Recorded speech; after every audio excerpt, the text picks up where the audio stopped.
Hello students, welcome to prep IAS. मेरा नाम है मयूरी भागवानी। आज हम डिस्कस करने वाले हैं 19 अगस्त का द हिंदू न्यूज़पेपर को। द हिंदू एनालिसिस करेंगे 19 अगस्त का। शुरू करें उससे पहले एक अनाउंसमेंट कि पहली बार ऑन यूट्यूब हम आपके लिए लाए हैं comprehensive current affairs course for UPSC prelims 2021।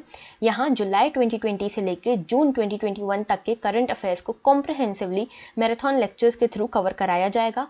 इसके बाद आपके लाइव डाउट सेशंस होंगे और मॉक टेस्ट भी होंगी। तो कुल मिला के 18 डेज का यहाँ पे प्रोग्राम है ये, और सारे फैकल्टीज़ काफ़ी एक्सपीरियंस्ड हैं। और अगर आप इस कोर्स को अवेल करना चाहते हैं तो आपको सिर्फ हमारे चैनल को सब्सक्राइब करना है। सो विद दिस आगे बढ़ते हैं, टॉपिक्स देख लेते हैं आज के। GS1 में we have nothing for today. GS2 में गवर्नमेंट पॉलिसीज में से इंडियाज नॉर्थ ईस्ट, तो इंडिया के नॉर्थ ईस्ट के बारे में एक आर्टिकल आया था 15 अगस्त के पेपर में, उसको डिस्कस करेंगे यहाँ पे। सोशल जस्टिस एंड गवर्नेंस, इसमें से women to take NDA exam, तो एनडीए एग्जाम के लिए विमेन को यहाँ पे एलिजिबल कर दिया है सुप्रीम कोर्ट ने, तो इसको देखेंगे। उसके बाद द पुलिस वी नीड, तो ये आज का एक एडिटोरियल है जो पुलिस रिफॉर्म्स की बात करता है और कैसी पुलिस हमको चाहिए, कैसी आइडियल पुलिस होनी चाहिए, इसके बारे में बात करता है। देन आईआर में, इंटरनेशनल रिलेशंस में, व्हाट नेक्स्ट फॉर अफगानिस्तान, तो अफगानिस्तान की आगे की चीज़ें क्या हो सकती हैं, कैसे अफगानिस्तान में अब फ्यूचर कोर्स रहेगा, इसको देखेंगे।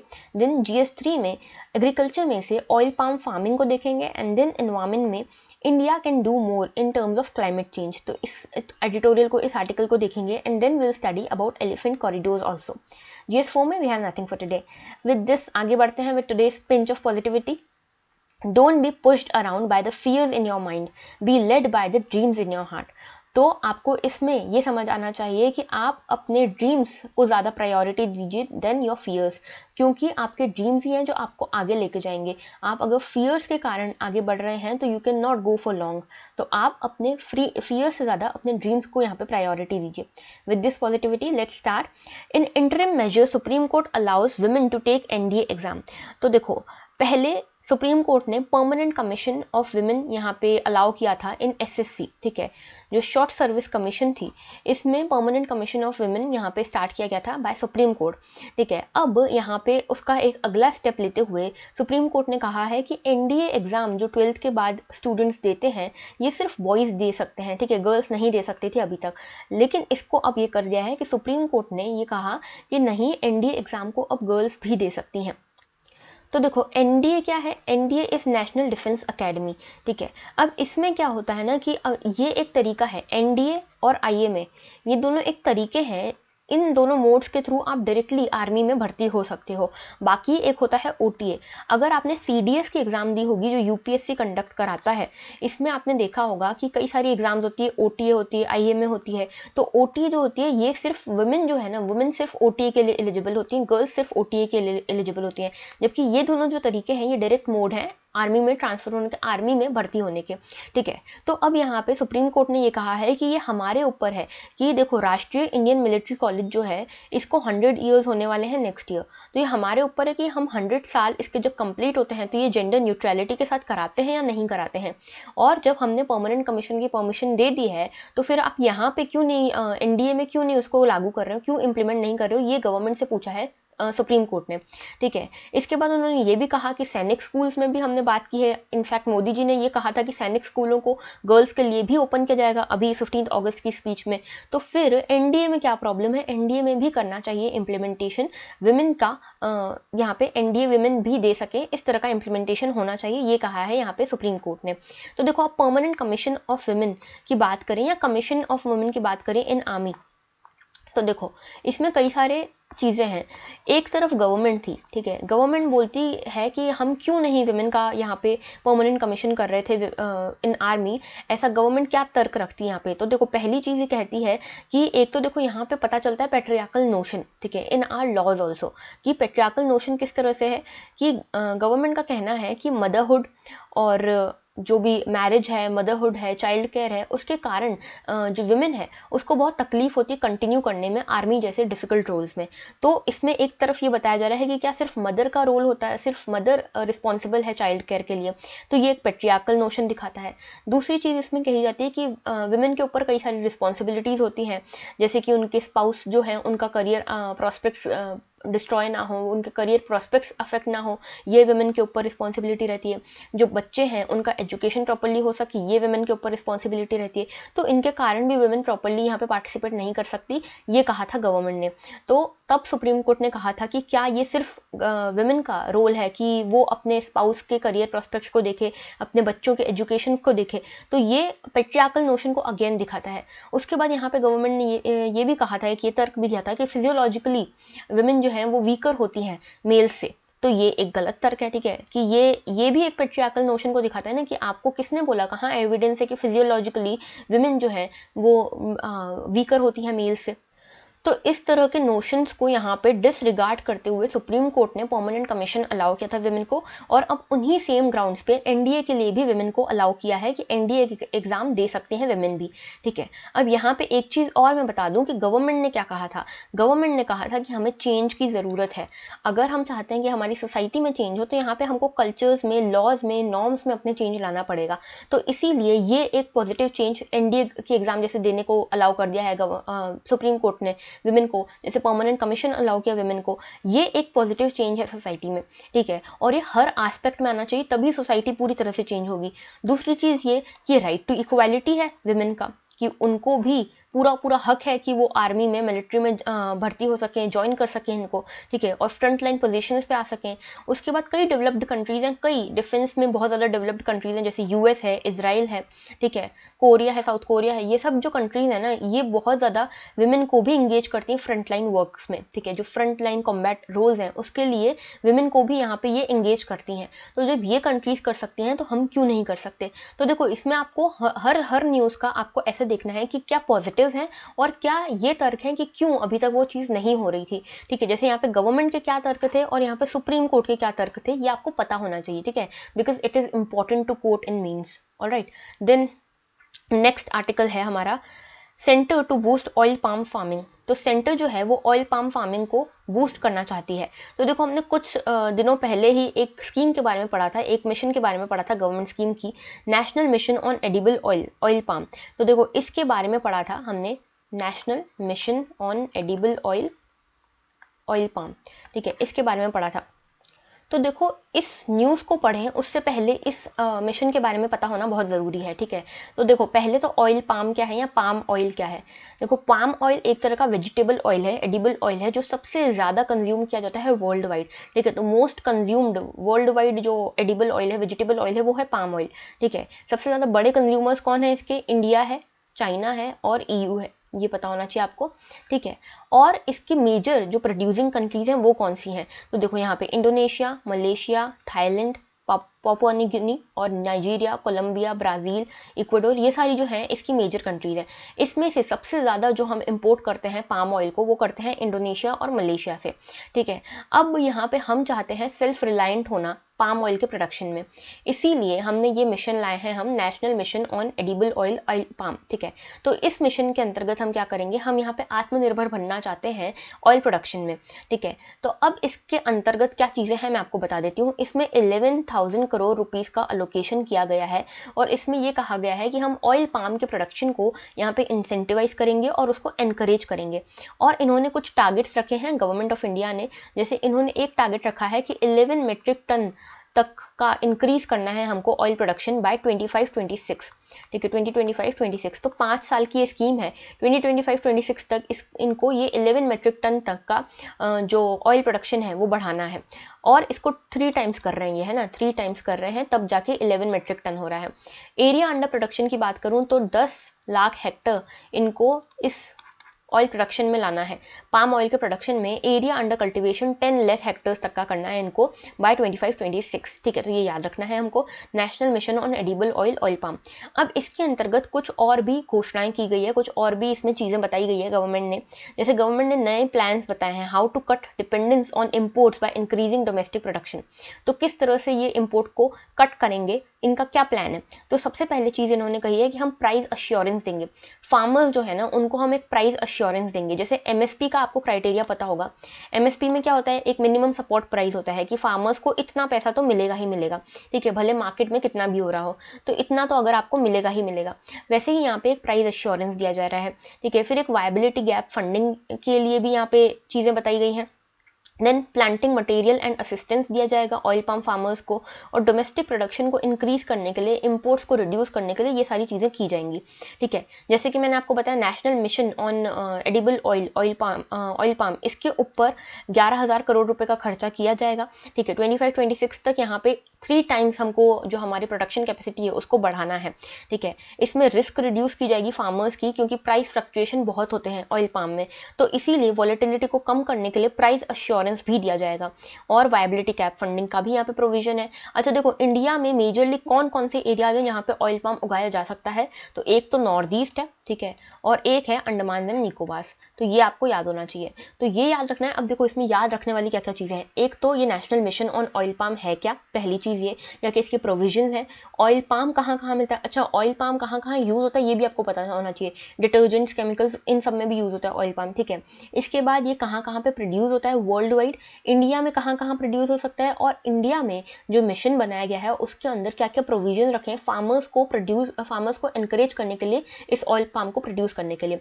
ठीक है, तो ये सब आपको पता होना चाहिए। देन नेक्स्ट आगे बढ़ते हैं नेक्स्ट इशू की तरफ। India can do more, hints climate official. तो देखो COP26 होनी है अब। ठीक है, तो COP26 होनी है, तो COP26 के ऑफिशियल इंडिया आए थे।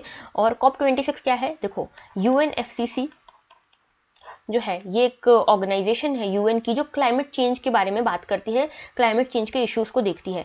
इसके अंतर्गत कई सारी कॉन्फ्रेंस ऑफ पार्टीज होती हैं, जैसे कि एक कॉन्फ्रेंस ऑफ पार्टी हुई थी COP21 बोलते हैं इसको, 2015 में ये पार्टी हुई थी। ठीक है, कॉन्फ्रेंस ऑफ पार्टी हुई थी, और ये जो थी इसके अंतर्गत बना था पेरिस एग्रीमेंट। ठीक है, पेरिस एग्रीमेंट के बारे में आप सभी को पता होगा। पेरिस एग्रीमेंट का में क्या हुआ था, पेरिस एग्रीमेंट में ये कुछ टारगेट्स डिसाइड किए थे हर कंट्री ने अपने अपने लिए, कि हम इन टारगेट्स को फॉलो करेंगे सो दैट हम कोशिश कर सकें कि लगभग 1.5 डिग्री सेल्सियस पे ही टेम्परेचर राइज को रोक सकें by the end of this century. इसके लिए कई सारी कंट्रीज ने अपने खुद से वॉलंटरीली कुछ अपने टारगेट्स डिसाइड किए थे। वैसे ही इंडिया ने भी टारगेट्स डिसाइड किए थे, जिसको INDC कहते हैं, इंडियाज नेशनली डिटरमाइंड कॉन्ट्रीब्यूशन।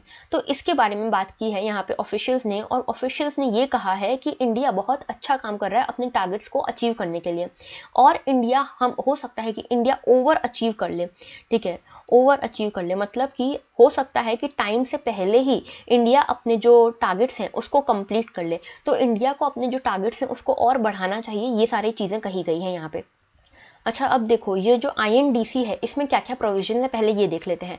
तो सबसे पहली चीज़ इसमें कही थी इंडिया ने कि हम 33 to 35% जो कार्बन एमिशन इंटेंसिटी है इसको हम कम करेंगे बाय 2030। तो 2030 तक हम जो कार्बन एमिशन इंटेंसिटी है हमारी उसको 33 से 35% तक कम करेंगे। ठीक है, बाय 2030। उसके बाद सेकेंड चीज़ इसमें कही थी कि जो non fossil based energy resources हैं उसको हम 40% करेंगे। ठीक है, मतलब फॉसिल से एनर्जी लेने की जगह नॉन फॉसिल जो रिसोर्सेज हैं उससे हम 40% एनर्जी लेंगे। मतलब अगर हम 100 यूनिट्स एनर्जी लेते हैं, हम फॉसिल या नॉन फॉसिल से प्रोड्यूस करते हैं, तो उसमें से 40 यूनिट्स जो होगी ना वो हम नॉन फॉसिल रिसोर्सेज से प्रोड्यूस करेंगे बाय 2030। ठीक है, इसके बाद इसमें एक चीज़ कही गई थी कि हम यहाँ पे एक कार्बन डाइऑक्साइड का सिंक प्रोड्यूस करेंगे। ठीक है, तो बड़ा एक कार्बन डाइऑक्साइड सिंक प्रोड्यूस करेंगे। अब सिंक मतलब क्या है, फॉरेस्ट हम इतना बनाएंगे, अफॉरेस्टेशन करेंगे कि कार्बन डाइऑक्साइड का सिंक बन सके, कार्बन सिंक बन सके। ठीक है, उसके बाद यहाँ पे एक चीज़ ये कही गई कि हम यहाँ पे जो रिन्यूएबल एनर्जी कैपेसिटी है उसको बढ़ाएंगे। तो अभी हमको 450 गीगावाट की जो एनर्जी कैपेसिटी इंस्टॉल करनी है वो रिन्यूएबल एनर्जी से करनी है, जिसमें से 100 गीगावाट की हम कर चुके हैं, और ये हमको करनी है 2030 तक। ठीक है, 450 गीगावाट्स की। तो ये हमारा टारगेट है, और एक इसमें टारगेट है कि हम 175 गीगावाट करेंगे बाय 2022। ठीक है, तो 2030 तक 450 गीगावाट हमको रिन्यूएबल एनर्जी इंस्टॉल करनी है, और 2022 तक हम इसमें से 175 गीगावाट एनर्जी इंस्टॉल करेंगे, जिसमें से 100 गीगावाट हम कर चुके हैं। तो ये सारे इसके टारगेट्स थे। लेकिन यहाँ पे कुछ कंटेंशंस भी है कि क्या कंटेंशन है। एक तो ये कहा गया था इस पेरिस एग्रीमेंट में कि $100 बिलियन का एक फंड बनाएगी डेवलप्ड कंट्रीज। क्यों? क्योंकि देखो डेवलप्ड कंट्रीज वो हैं जो अभी तक का सबसे ज़्यादा कार्बन एमिशन कर चुकी हैं, और यही कारण है कि अभी क्लाइमेट चेंज इतना हो रहा है। तो डेवलपिंग कंट्री का इतना कंट्रीब्यूशन नहीं है क्लाइमेट चेंज में जितना डेवलप्ड कंट्रीज का है। तो डेवलप्ड कंट्रीज एक $100 बिलियन का एक फंड बनाएंगी जो यूज करेगी developing countries for bringing the green type of energies या ग्रीन रिसोर्सेज डेवलप करने के लिए डेवलपिंग कंट्रीज यहाँ पे इस फंड को यूज करेंगी। लेकिन अभी तक भी इस फंड की कोई बात नहीं हो रही है, कोई भी इसमें कंट्रीब्यूट करने को तैयार नहीं है। जर्मनी और कनाडा कोशिश कर रही हैं कि हम अपना फंड तो दे दें, लेकिन बाकी कोई कंट्री अभी तक आगे नहीं आई है, ये चीज आपको पता होनी चाहिए। उसके बाद 2016 में एक और टारगेट रखा था इंडिया ने, HFC यानी कि हाइड्रोफ्लोरोकार्बन को कम करने का, ठीक है। तो 2032 से हम इस कार्बन को, हाइड्रोफ्लोरोकार्बन को कम करने की स्टार्ट करेंगे कोशिशें, ठीक है, जिसमें हमको हमारे टारगेट क्या है कि 2032 तक हमको 10% डिक्रीज करना है इसके एमिशन में, 2042 तक हमको इसके 30% में डिक्रीज करना है, और बाय 2047 हम इसका जो एमिशन है वो 80% तक कम कर देंगे हाइड्रोफ्लोरोकार्बन का, ठीक है। ये आपको पता होना चाहिए। अब एक इसमें बात की गई है नेट जीरो एमिशन की भी। नेट जीरो एमिशन का मतलब क्या है कि कार्बन का एमिशन जो है वो नेट जीरो होना चाहिए, मतलब जितना कार्बन डाइऑक्साइड प्रोड्यूस हो रहा है एटमॉस्फेयर में, उतना ही कार्बन डाइऑक्साइड सिंक भी हो जाए थ्रू फॉरेस्ट एंड ओशंस, ठीक है। तो ये चीज़ है। तो यहाँ पे हर किसी के अलग अलग टारगेट्स हैं। जैसे इंडिया ने अभी तक कोई टारगेट सेट नहीं किया है, चाइना ने कहा है कि हम 2060 तक करेंगे, ठीक है, यूएस के कुछ और टारगेट्स हैं। तो इस तरह के सबके अपने अपने टारगेट्स हैं, वो आप एक बार इसमें देख लेना, ठीक है, कि कौन से किसके टारगेट्स हैं। हमारे लिए इंपॉर्टेंट है इंडिया का क्या टारगेट है। और यहाँ पे एक और चीज आपको याद रखनी है कि डिफरेंशिएटेड रिस्पॉन्सिबिलिटी है, ठीक है, common but differentiated responsibility, CBDR इस कंसेप्ट को कहते हैं, कॉमन बट डिफरेंशिएटेड रिस्पॉन्सिबिलिटी। इसका मतलब क्या है कि सभी लोग क्लाइमेट चेंज को रोकने के लिए काम करेंगे, लेकिन रिस्पॉन्सिबिलिटी सबकी अलग अलग है यहाँ पे। क्यों? क्योंकि डेवलप्ड कंट्रीज जो हैं वो बहुत सारे नॉन रिन्यूएबल रिसोर्सेज को, फॉसिल जो फ्यूल्स हैं उसको यूज कर चुकी है, और सबसे ज्यादा कॉन्ट्रीब्यूशन क्लाइमेट चेंज में डेवलप्ड कंट्रीज कर चुकी हैं, तभी उनकी इकोनॉमी इतनी बड़ी है। लेकिन डेवलपिंग कंट्रीज की अब बारी आई है अपनी इकोनॉमी को बूस्ट करने की, इन सब रिसोर्सेज को यूज करने के लिए। तो अब क्लाइमेट चेंज आ गया है, तो डेवलपिंग जो कंट्रीज हैं उनकी रिस्पॉन्सिबिलिटी कम बनती है। उनके लिए टारगेट्स बात के सेट किए गए हैं कि वो इतने टाइम तक, मतलब जैसे इंडिया का है, उन्होंने अभी तक सेट नहीं किया कि हम कब तक नेट जीरो एमिशन करेंगे। चाइना ने 2060 का एमिशन का टारगेट रखा है, पर यूएस का जो एमिशन का टारगेट है नेट जीरो का, वो बहुत पहले का है। क्यों? क्योंकि वो डेवलप्ड कंट्री है। तो डिफरेंशिएटेड रिस्पॉन्सिबिलिटी आपको समझ आना चाहिए, कॉमन बट डिफरेंशिएटेड रिस्पॉन्सिबिलिटी, ये कंसेप्ट बहुत इंपॉर्टेंट है, ठीक है। आगे बढ़ते हैं। तो देखो, ओडिशा को ये नोटिफाई किया गया है कि आप अपने एलिफेंट कॉरिडोर्स बनाइए। तो NGT has directed Odisha government to notify 14 elephant corridors. तो एलिफेंट कॉरिडोर्स क्या है? देखो, elephant corridors basically narrow strips होती हैं लैंड के बीच में, लैंड की नैरो स्ट्रिप्स होती हैं, तो दो हैबिटेट्स को कनेक्ट करती हैं। सपोज कि ये एक एलिफेंट रिजर्व है और एक ये एलिफेंट रिजर्व है, दोनों के बीच में एक ऐसी नैरो स्ट्रिप बनाई जाएगी, एक नैरो पट्टी बनाई जाएगी लैंड की, इसको कहते हैं एलिफेंट कॉरिडोर, जहां से एलिफेंट्स आसानी से निकल सकें, ठीक है, इनके बीच में गाड़ियां वाड़ियां ना आए, ठीक है, सो दैट एक्सीडेंट्स को कम किया जा सके, एनिमल फैटेलिटीज को कम किया जा सके, ठीक है। और इसका एक इंपॉर्टेंट चीज ये भी है कि fragmentation of forest makes it all the more important to preserve migratory corridors. क्योंकि देखो, इतना ज्यादा फ्रेगमेंटेशन हो गया ना फॉरेस्ट का। जैसे पहले क्या होता था कि पहले ये पूरा एक फॉरेस्ट है, अब इसका फ्रेगमेंटेशन हो गया, बीच बीच में इंडस्ट्रीज आ गई, बीच बीच में हैबिटेशन आ गए, ह्यूमन हैबिटेशन। तो क्या हुआ कि ये ऐसे फ्रेगमेंट हो गया, एक साइड ये हो गया, एक साइड ये हो गया, बीच का हिस्सा जो है ये सिटी हो गया। तो अब इसके लिए एक एलिफेंट कॉरिडोर बनाने की जरूरत है बीच में, सो दैट ये दो हैबिटेट्स को कनेक्ट करा जा सके। ओके, अब देखो इसके आगे एक और चीज मैं बता दूं कि ये जो एलिफेंट कॉरिडोर है ये मेनली स्पीशीज सर्वाइवल और बर्थ रेट को बढ़ाता है एलिफेंट्स की। क्योंकि देखो, कई बार क्या होता है, जब दो हैबिटेट्स के बीच में एलिफेंट्स ट्रैवल कर रहे होते हैं, तो कई बार ट्रक से, कई बार रेलवे लाइन्स से, कई बार इलेक्ट्रोक्यूशन से, इन सब के कारण एलिफेंट्स की डेथ हो जाती है। तो स्पीशीज के सर्वाइवल और बर्थ रेट के लिए बहुत ज्यादा जरूरी है ये एलिफेंट कॉरिडोर्स। 88 एलिफेंट कॉरिडोर्स हैं अभी तक हमारे यहाँ पे, और ये किसने बनाए हैं? Wildlife trust of India ने बनाए हैं, ये याद रखना। These have been identified by wildlife trust of India, बहुत इंपॉर्टेंट है प्रीलिम्स के लिए, under national elephant corridor project. Okay, अब एलिफेंट्स की बात करें तो देखो, एलिफेंट्स जो है ये की स्टोन स्पीशीज होती हैं। की स्टोन स्पीशीज क्या होती हैं कि सपोज कोई इकोसिस्टम है, इकोसिस्टम में एक स्पीशी है एलिफेंट, जैसे कि ये की स्टोन स्पीशी है। अब की स्टोन स्पीशी का मतलब ये है कि अगर एलिफेंट जो है ना, एलिफेंट डिफाइन करते हैं किसी इकोसिस्टम को, अगर एलिफेंट की जो प्रजाति वो यहाँ से एक्सटिंक्ट हो जाती है, तो कोई और प्रजाति, कोई और स्पीशी इसको रिप्लेस नहीं कर सकती, और पूरे इकोसिस्टम को, इस प्रजाति के, इस स्पीशी के एक्सटिंक्ट होने के बाद पूरे इकोसिस्टम को यहाँ पे बदलना पड़ेगा, ठीक है। तो इसको कहते हैं कीस्टोन स्पीशीज। एलिफेंट एक कीस्टोन स्पीशीज है, ठीक है। और यहाँ पे जो एशियन एलिफेंट है, इसकी 3 स्पीशीज होते हैं, इंडियन, सुमात्रन और श्रीलंकन, ठीक है। ये आपको पता होना चाहिए।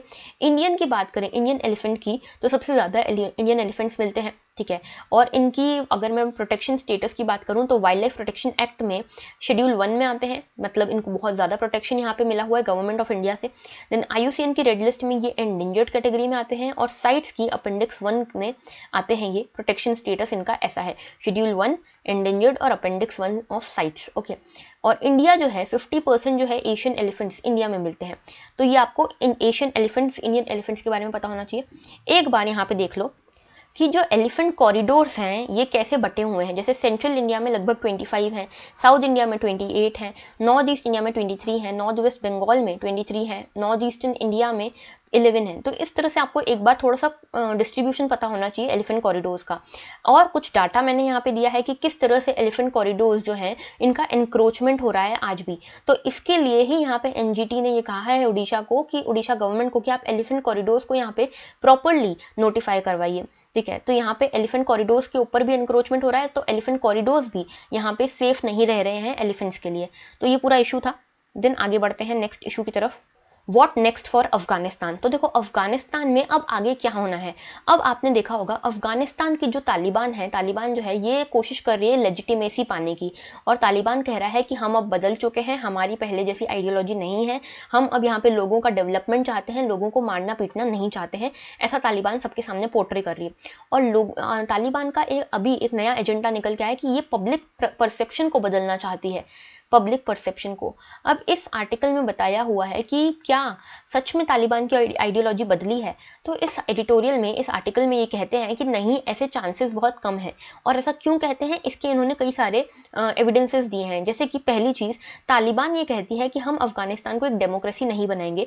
पहले अफगानिस्तान एक इस्लामिक रिपब्लिक होता था। अब तालिबान जो है इसका नाम चेंज करके ये इसका नाम रखना चाहते हैं Islamic emirate of Afghanistan.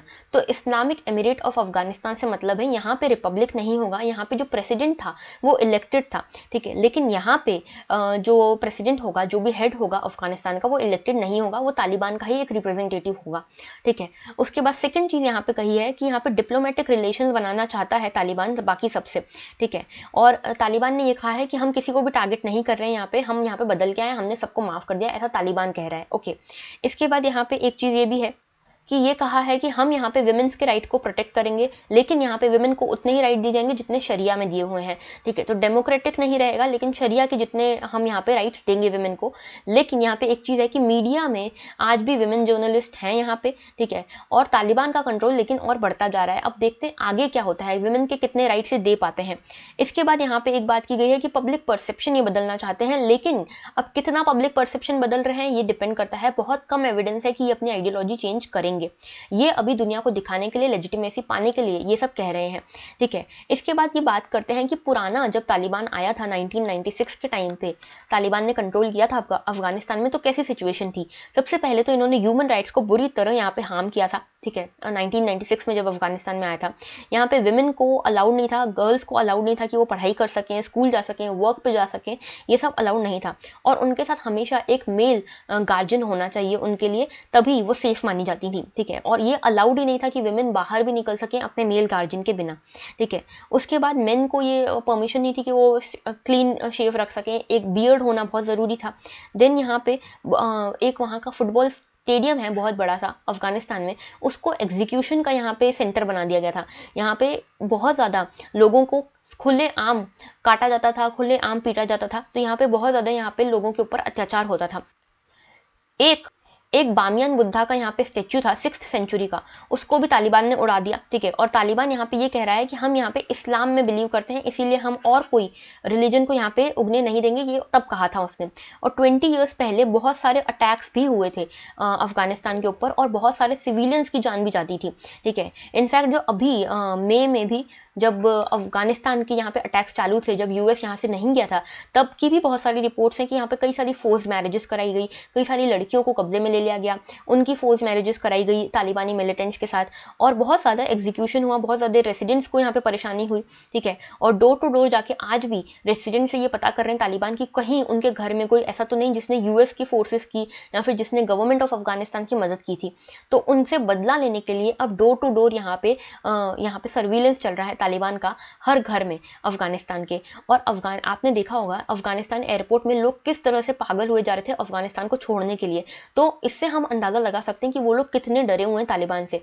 And this is depending upon, ये आप कहाँ से आया ये एक्सपीरियंस, ये आया 1996 में जब तालिबान ने कब्जा किया था, तब से ये एक्सपीरियंस उनके पास है। ओके और इनफैक्ट जो कल की एक न्यूज़ आई कि जलालाबाद में थोड़ा सा प्रोटेस्ट हुआ तालिबान के अगेंस्ट, तो यहाँ पे ओपन फायरिंग हुई, तालिबान के मिलिटेंट्स ने ओपन फायरिंग की यहाँ के सिविलियंस के ऊपर। तो इस तरह का यहाँ पे काम चल रहा है। तो किस तरह से ये बोल रहे हैं कि हमारी आइडियोलॉजी बदल गई है। तो ये सारी चीज़ें जो है हो रही है ना, ये लेजिटिमेसी पाने के लिए हो रही हैं और डिप्लोमेटिक रिलेशन इस्टेब्लिश करने के लिए हो रही हैं पूरी दुनिया से, जिसमें चाइना, पाकिस्तान और रशिया तो काफ़ी हद तक तालिबान के साथ आ चुके हैं, तालिबान के साथ फ्रेंडशिप करने को तैयार हो गए हैं, फ्रेंडली रिलेशन इस्टेब्लिश करने को भी तैयार हो गए हैं। सो आगे बढ़ते हैं। नेक्स्ट देखो द पुलिस वी नीड।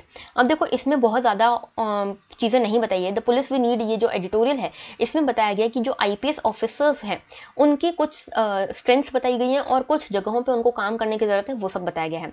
छोटा सा आर्टिकल है, एक बार देख लेते हैं। जैसे कि यहाँ पे बताया गया है कि यहाँ पे जो हमारे आजकल के आईपीएस ऑफिसर्स हैं वो सिर्फ बुकवर्म्स नहीं हो सकते या फिर कोई एथलीट नहीं हो सकते। मेन चीज़ जो उनमें चाहिए वो चाहिए एम्पैथी, ठीक है, कंपैशन टुवर्ड्स सिटीजन्स, जो कि आजकल कई सारे आईपीएस ऑफिसर्स में है। और साथ में एक अच्छी चीज़ जो आईपीएस ऑफिसर्स में आज है वो काफ़ी टेक सेवी हैं, ठीक है। एडमिनिस्ट्रेशन को, गवर्नेंस को किस तरह से टेक्नोलॉजी का यूज़ करके ज़्यादा इफेक्टिव बनाना है ये उनको आता है।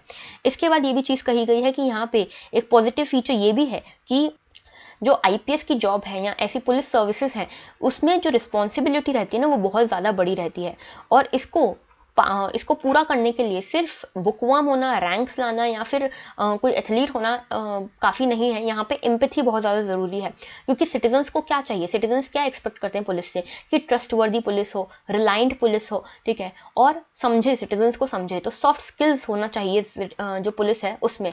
तो एक चीज़ ये कही गई है। इसके बाद ये कहा गया है कि नेगेटिव्स क्या है, एक कि देखो इंटीग्रिटी जो है ना वो काफ़ी बिगड़ रही है पुलिस की। जैसे कई सारे केसेस देखने को मिले हैं जिसमें सेक्सुअल एक्सप्लॉयटेशन के केसेस लगे हैं पुलिस ऑफिसर्स पे, बड़े पुलिस ऑफिसर्स पे, सीनियर पुलिस ऑफिसर्स पे, करप्शन के चार्जेस लगे हैं, ठीक है। तो इस तरह के चार्जेस लगते रहते हैं पुलिस ऑफिसर्स पे जो कि नहीं लगने चाहिए, ठीक है। एक चीज़ ये कही गई। फिर सिटीजन्स क्या चाहते हैं पुलिस से, सिटीजन्स चाहते हैं एक फ्रेंडली पुलिस, ठीक है, फ्रेंडली पुलिस फोर्स चाहिए जिससे उनको डरना ना पड़े, जिनको वो अपना हेल्पिंग हैंड समझें, ठीक है। तो ऐसी पुलिस एक्सपेक्ट करती है जो सिटीजन है वो।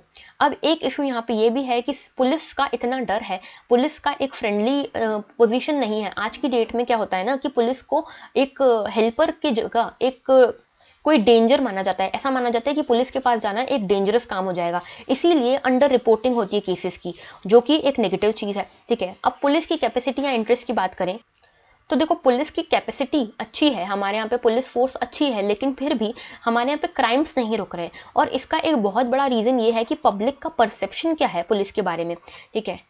पब्लिक का परसेप्शन हमको सुधारने की ज़रूरत है। तो देखो सिर्फ पुलिस हार्ड वर्किंग, सिर्फ पुलिस सॉफ्ट स्किल्स, सिर्फ पुलिस के हार्ड वर्क को डेवलप करने की ज़रूरत नहीं, सिर्फ पुलिस में ईमानदारी या एम्पैथी लाने की ज़रूरत नहीं, इसमें सॉफ्ट स्किल्स लाने की भी ज़रूरत है, ठीक है। तो ये बस इतना छोटा सा आर्टिकल था, ये आपको पता होना चाहिए, ठीक है। देन नेक्स्ट आर्टिकल है India north east from the periphery to the core. ये 15 अगस्त का आर्टिकल है, इसको एक बार देख लेते हैं। छोटा सा आर्टिकल है, इसमें भी चीज़ें बताई हुई है। अब देखो ये थोड़ा सा पॉलिटिकल एंगल से बताया हुआ है, हम पॉलिटिक्स में नहीं जाएंगे, हम कोर चीज़ें देखेंगे।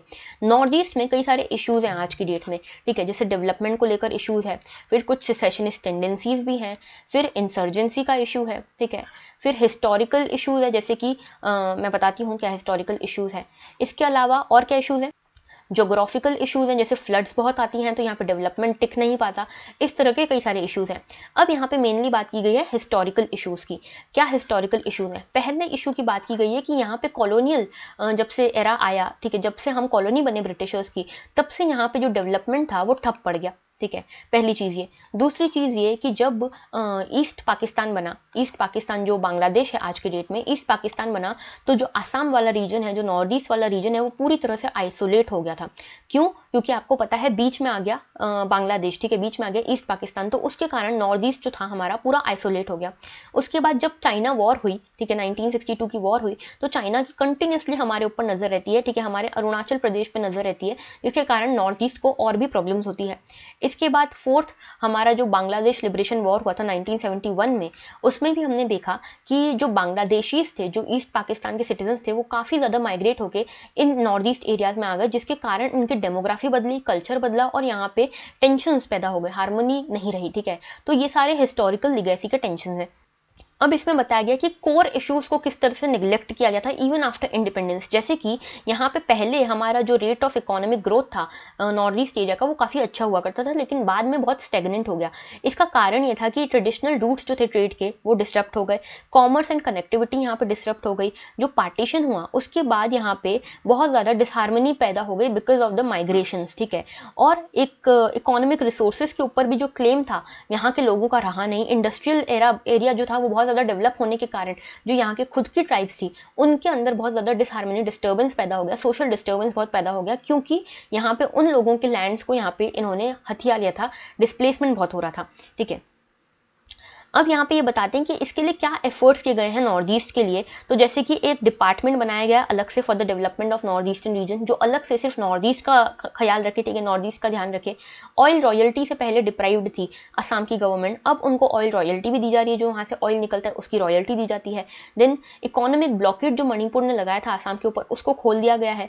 बोडो अकॉर्ड साइन किया गया है, सो दैट यहाँ पे हार्मनी वापस से इस्टेब्लिश हो सके नेटिव लोगों के ऊपर और बाहर के लोगों के ऊपर, और सिसेशनिस्ट टेंडेंसीज यहाँ पे कम हो सकें, ठीक है। इसके बाद यहाँ पे एक चीज और भी की गई है कि गवर्नेंस को इंप्रूव किया गया है यहाँ पे। और यहाँ पे जो स्मगलिंग होती थी, स्मगलिंग रूट था, देखो यहाँ पे सब्सटेंस अब्यूज बहुत है, ठीक है, यानी कि ड्रग अब्यूज बहुत है, ड्रग्स की यहाँ पे बहुत ज्यादा लिए जाते हैं, तो उसको रोकने के लिए भी यहाँ पे कोशिशें की जा रही हैं। पॉलिटिकल विल भी स्ट्रांग है यहाँ पे, ये सारी चीजें कही जा रही हैं। और ऑटोनॉमस काउंसिल जो है उनको स्ट्रांग किया गया है, सो दैट ट्राइबल्स जो है यहाँ पे, ट्राइब्स जो हैं वो अपने डिसीजंस खुद से ले सके, उनको जबरदस्ती किसी मेन स्ट्रीम सोसाइटी में मिक्स ना किया जा सके, ठीक है। तो नॉर्थ ईस्ट बेसिकली यहाँ पे कनेक्टिविटी यहाँ पे स्ट्रॉन्ग की गई है, जो आसपास की कंट्रीज हैं उनसे इसको कनेक्ट करने की कोशिश की जा रही है। जैसे कालाधन मल्टी मोडल ट्रांसपोर्ट जो प्रोजेक्ट है हमारा, उसमें हम इसको इन्वॉल्व कर रहे हैं। एक्ट ईस्ट पॉलिसी में बहुत अच्छा इन्वॉल्वमेंट रहा है नॉर्थ ईस्ट का, ठीक है। तो ये सारे इसके पॉजिटिव्स हैं। तो आपको इसमें ये पता होना चाहिए कि क्या नेगेटिव्स हैं, क्या चैलेंजेस हैं, और क्या हम कोशिशें कर रहे हैं इसको डेवलप करने के लिए। तो इसको हम हर एस्पेक्ट से कवर करने की कोशिश कर रहे हैं, ठीक है। देन आज के कुछ लेफ्ट ओवर टॉपिक्स। तो देखो ये जो टॉपिक्स हैं बहुत छोटे छोटे हैं, बस फैक्ट्स हैं, ठीक है, तो मैंने इसको डिस्कस नहीं किया। ओनली शरिया लॉ सेज तालिबान, तो तालिबान कहता है कि हम यहाँ पे डेमोक्रेसी स्टैब्लिश नहीं करेंगे अफगानिस्तान में, हम यहाँ शरिया लॉ के हिसाब से चलेंगे। SPMP बुक्ड ऑन सेडिशन, तो सेडिशन को हम कई बार डिटेल में डिस्कस कर चुके हैं, इसलिए मैंने यहाँ पे सेडिशन डिस्कस नहीं किया है। Significance of there is no data answer, ये एक एडिटोरियल है, 2-3 पॉइंट इंपॉर्टेंट है, इसको आप एक बार देख लीजिएगा। Take to help protect UN peace keepers, तो यहाँ पे एक यूनाइट अवेयर करके एक पोर्टल खोला गया है, इसके बारे में आप पढ़ लीजिएगा एक बार। अगर समझ नहीं आए तो आप डाउट्स में यहाँ पे लिख दीजिएगा कमेंट सेक्शन में, तो मैं कल डिस्कस कर लूँगी। China to curb excessive income, तो यहाँ पे चाइना अपने सोशलिज्म को बढ़ा के जो मोनोपोलिस्ट टेंडेंसीज थी वहाँ की कुछ इंडस्ट्रीज की, उसको कर्ब करना चाहती है। जिसके पास भी ज़्यादा पैसा है उसके ऊपर एक सीलिंग लगाना चाहती है कि इतना पैसा किसी के पास नहीं होना चाहिए, सब में इक्वल डिस्ट्रीब्यूशन होना चाहिए। ये सारे जो आर्टिकल्स हैं इसको आप एक बार देख लीजिएगा, these are the left over topics, okay. अब मैंने आपके लिए कुछ यहाँ पे क्वेश्चंस रखे हैं, प्रीवियस क्वेश्चंस, आपको मुझे इनका जवाब कमेंट सेक्शन में देना है। तो फर्स्ट क्वेश्चन है आपका जेट स्ट्रीम्स के बारे में, देन सेकंड है आपका ड्यू ड्रॉप्स के बारे में, ठीक है। मैं इनको डिस्कस नहीं कर रही हूँ, मैं इनको कल डिस्कस करूंगी। And this is your third question and this is your fourth question, Pakhui wild life sanctuary के बारे में। तो इनके answers I am expecting from you all in the comment section, please do comment, okay. और कुछ भी doubt हो आपको तो आप कमेंट सेक्शन में कमेंट कर सकते हैं। That was all for today, thank you for watching.